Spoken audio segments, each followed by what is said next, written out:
mishing te mu sit le du lovin na uma lungai na te nei mi le lana shami ani a ani chuan kan nan na te phurin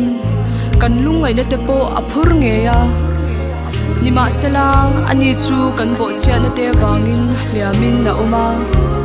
kan kholo na te wangin vuak thitlin na uma avuak na volte a ti damin kanum ta